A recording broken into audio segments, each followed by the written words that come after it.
What's going on, everyone? Jeremy here from the Quartering ad. Woo-hoo!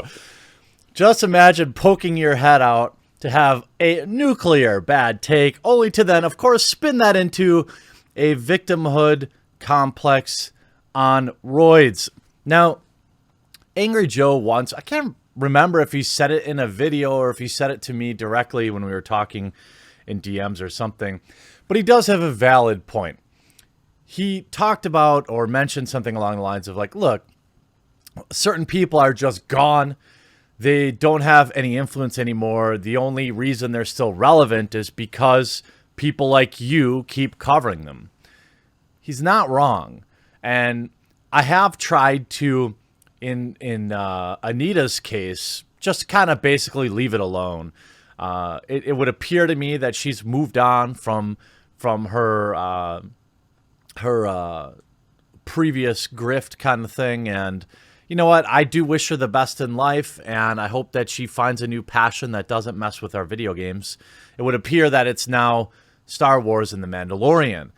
It's such a bizarre thing that folks are, how do I say, it's like The Mandalorian is universally enjoyed, loved, and people are just desperate to be mad about it. You know, they're down to counting the minutes that women are on screen. Why does that even matter? You have, you know, episode 3 today, which is getting heaps of praise. Why? Because women. I don't understand. We have episode 3, Mandalorian, a top trend for me. Mandalorian fans are pouring on praise for Deborah Cho's episode. Why? Why? Just because she's a woman to direct? It's like today, Deborah Cho, the first woman to direct a live-action Star Wars with Chapter 3. So? This isn't 1920. These people think that it's some great feat, that there's this invisible force keeping women out of everything. If anything, they're probably overrepresented in Hollywood, to be honest with you. Anita will like that one. Everybody's just saying, oh my God, the episode was so good. Why? I don't remember anything about the episode, but a woman directed it. That's literally the logic that I'm getting from these folks. What was so good about it? But woman, also Deborah Cho killed it with the direction of this chapter. In the house we stand, Deborah Cho. Unreal. I'm speechless. Some of the coolest stuff we've ever seen. Bravo, Deborah Cho. Why? I mean, look, The Mandalorian is an excellent show, and I get that you're going to get people who want to, how do you say, use it to apply. You know, look, video games is kind of dry right now, to be honest with you, in terms of the outrage game. It's all about TV and entertainment, and that's why we get all sorts of hot takes, like as were collected by Data Racer 117 on Twitter, which is an excellent Twitter follow. Zero woman in episode 2 of The Mandalorian. Every time I catch myself getting excited over The Mandalorian, I remember that there's legit 2 women in the show!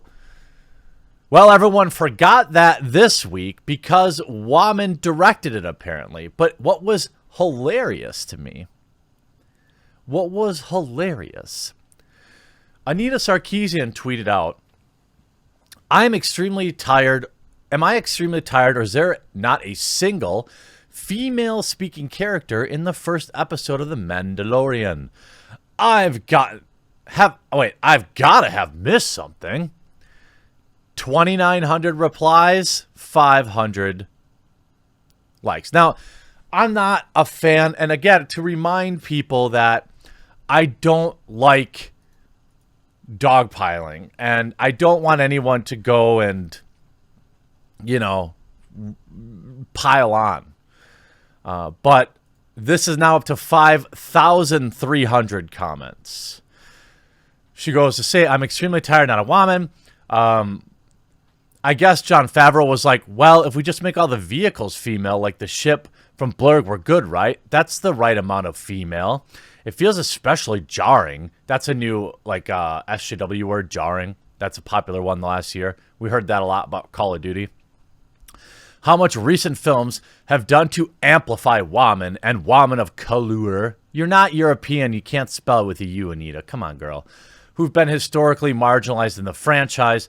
I still feel like I forgot entire scene, and this year of our Lord, 2019, an epic blockbuster television show could not be released without any female speaking parts. So why is that a requirement?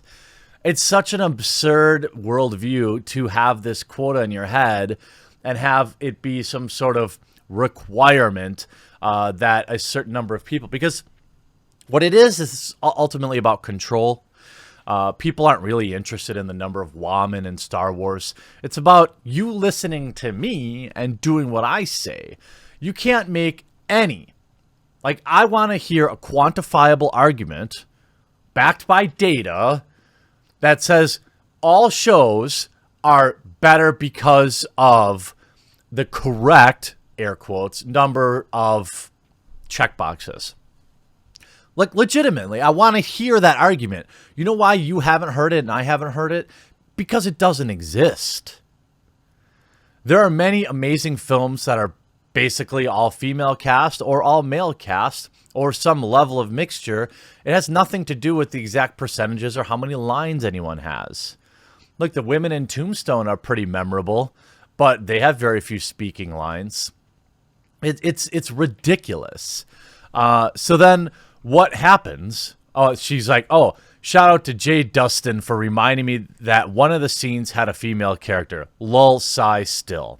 So basically, I was wrong, but I'm still mad about it. So that's why people piled on. Now, I get it.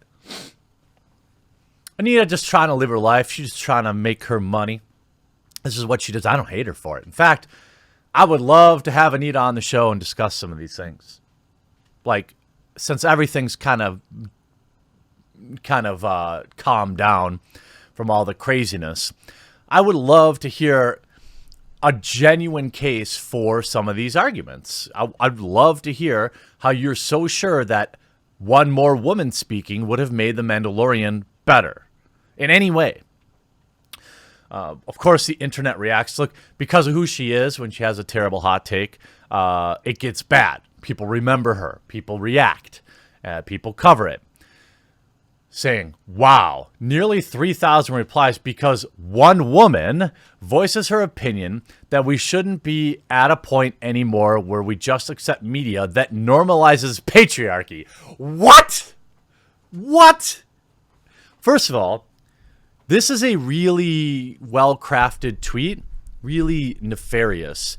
The implication is people had a problem with what she said. Why? Because she's a woman, which is ridiculous. That was none of the blowback. To be fair, the reason she had all this blowback is because of who she is, not what she is. There were a lot of hot takes that we saw Data Racer have of all sorts of morons making the same point, but they're not Anita, you know? Cool. Everything's having a normal one, I see. Most mass media overwhelmingly centers on men and perpetuates patriarchy. I'm going to need to see some evidence on that. The Mandalorian is no exception. It wastes no time in establishing a patriarchal setting. The bartender is a man. The bar patrons are men. The cab driver's a man. The first female we meet is the ship. The fact that a bartender is men and the patrons are men has nothing to do with the word patriarchy. You're just saying that word. I don't think you know what it means. Look, if you've ever been in a corner bar or a dive bar, the bar I attend to, when a girl walks in with when a girl walks in, everyone's like, "Arr!" Now, the bartenders one night are male and some nights it's females. It mixes up. But on 4 nights a week, you could walk in to that bar and there'll be a male bartender and all male patrons staring at the TV. Pretty sure nobody's got a no girls allowed sign on the outside. All right. It may introduce a few significant female characters later on. Great. It doesn't change the fact that it perpetuates and normalizes patriarchy. No, it doesn't. It doesn't in any way. This is the question I'd love to ask you, Anita. Seriously, look at my past interviews. I know there's actually a decent chance you'll watch this. Look at my past interviews. I'm not aggressive. I'm not mean. I genuinely would like to hear you explain that, because I don't understand, just by the presence of men.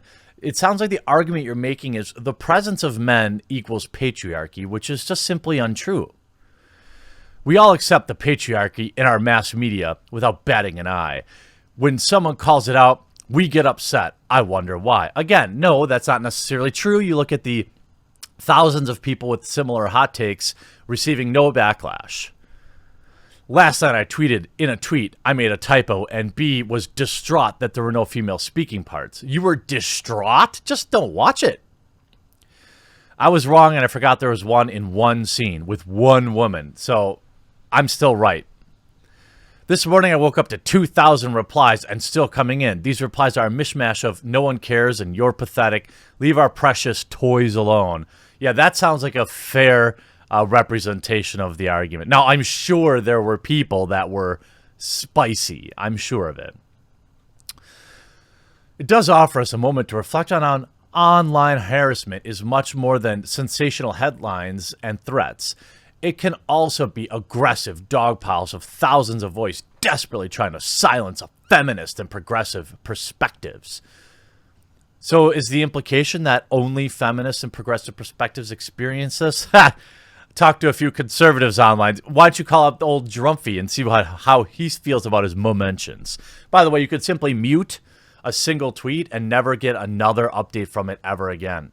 There's nobody there forcing you to look at it. There's nobody there who forced you to tweet it. There's nobody there forcing you not to delete it. There's nobody there telling you to pick up your phone, to look at Twitter. This is a millennial BS fake problem. All right? Now, you can make an argument that if somebody has, their entire presence online and it just goes on and on and on, but there are a myriad of tools to prevent that, and there's nobody forcing you to expose yourself to it. There's this little kid. He sounds like he's about 9 years old. He's like a wannabe Destiny kid, and he's always producing videos about me, and viewers are sending it to me. I don't care. I'm not going to waste my time watching some, prepubescent faux intellectual call me names. I just don't need to expose myself to that or waste my time doing that. I'd rather make a new video and entertain the people that do enjoy my content. If you don't enjoy my content, that's cool. That's absolutely fine. You want to make a video about it? Also fine. But there's nobody forcing me to watch it. There's nobody forcing me to react to it, and I choose not to. This is just, being an adult. Allowing a space to voice dissenting opinions is important, but there's a big difference between calling out an oppressive and regressive ideology and defending the status quo to a degree that it actively works to dehumanize the most vulnerable people in our society. Literally what? Tildeer, online harassment isn't just threats. It's never been giving the benefit of the doubt because you're a woman. It's never being able to make a typo or a small mistake. It's having 3,000 people actively try to silence you because you have an opinion about their beloved TV show. It's bizarre that you twisted it into that. I looked through many of the replies. Most of them were just dunking on you or telling you to go away. Nobody was saying you don't have a right to an opinion. And if they were, they're wrong. Anita, you are absolutely entitled to your opinion. However, people are absolutely entitled to reply to it. It's not harassment. It's not oppression. It's not the patriarchy. It's the bad take. Because of who you are and what you've done, you draw more flies. That's all it is. Just meet the thread. Move on, girl. I hope you have a wonderful weekend. And by the way, I hope you enjoyed this video. We'll talk to you again real soon.